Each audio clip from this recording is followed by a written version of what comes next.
everybody, Mrs. Gotchas here. We're going to do one of my favorite projects today. We're going to do a Zentangle drawing. Now Zentangle is where you use basic lines and shapes to create detailed patterns in a very calming and repetitive process. Now we're going to use that Zentangle idea and create a drawing with our own name in it. Here's my example. Each square has its own letter in it, and each square has different patterns in it. So I'm going to show you exactly how to do this with your name. So let's get our materials and get started.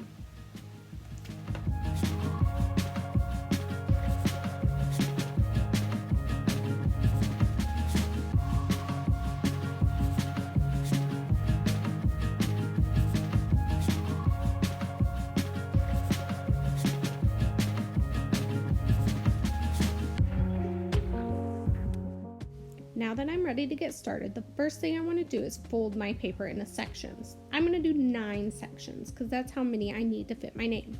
I'm going to start by folding my paper into thirds one direction. That will then give me 3 sections.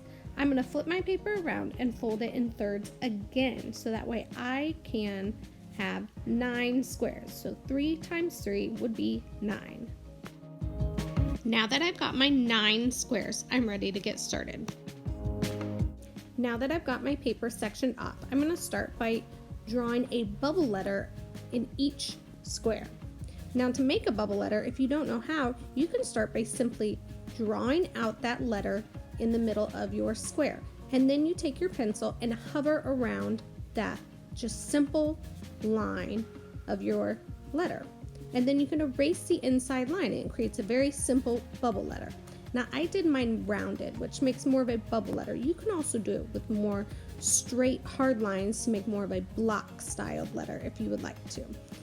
Just remember to erase those inside lines.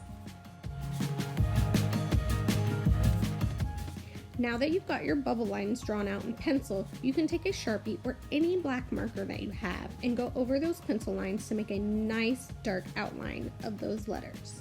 If you want to, you can even think about making some parts thick and some parts thin.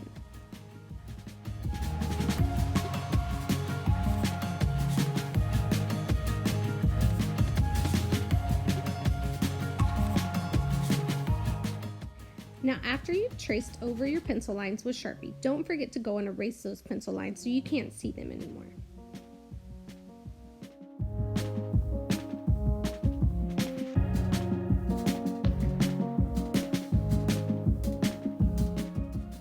Now that you've got your letters drawn out and you've outlined them with a black marker, this is where the real fun gets to start. You can start adding your patterns in. Now, you might want to do one square at a time. You might want to fill in all of your letters first. That's going to be up to you. But think about what simple shapes and letters that you can use to fill in both your letters and your backgrounds. Remember that a pattern is anything you can think of that repeats itself. It could be lines, it could be shapes, it could be designs, it could go from black to white and back again, over and over again. A pattern is simply something that repeats itself. So see what kind of patterns that you can make just by using simple shapes and lines.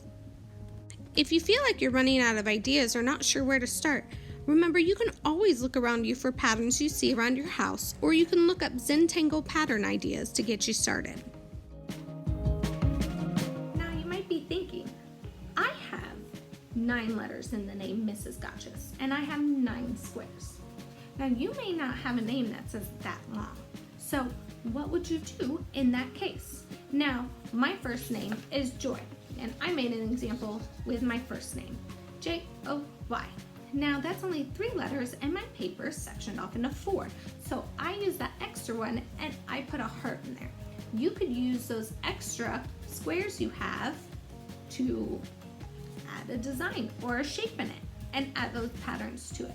You could add a heart, an ice cream cone, a star, a unicorn if you wanted to. So if you have that extra space, that's something you can think about.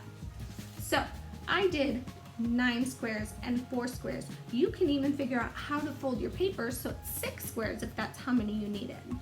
So figure out how many letters in your name you have and figure out the best way to fold your paper for your name and get started. Thanks for joining and happy creating.